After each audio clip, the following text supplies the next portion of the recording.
Well, I can see the consistency of it, because I think it would have been a nightmare, among other things, to try and enforce the difference between somebody smoking a cigarette on the sidewalk and smoking a joint.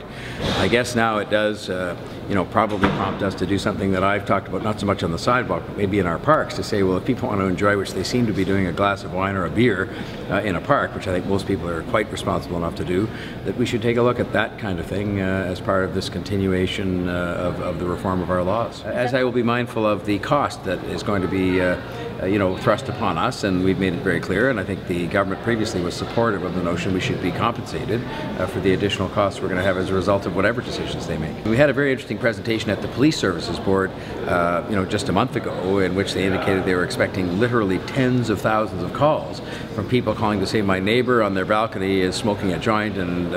it's bothering me, and that they're calling the police. And we went through the fact that the police are going to have no alternative but to say, well, I'm sorry it's bothering you, but there's nothing we can do about that because it's not against the law. And I think that's why I say there's a whole series of unanswered questions which are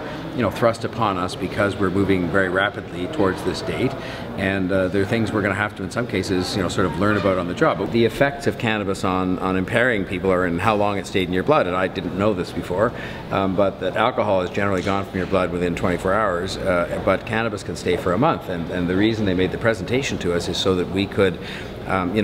listen to what they were thinking about in the context of when you were in a job like a police officer where you have to make instant judgments about things, that can be matters of life or death for the officers and of course for civilians, that you don't want people impaired at all. And they were going through an entire discussion about how long cannabis stays in your blood and does a small amount a month later even impair you at all. And I must say I'm not an expert on all this, but I trust they will come to the right decision, which ultimately has to be in favor,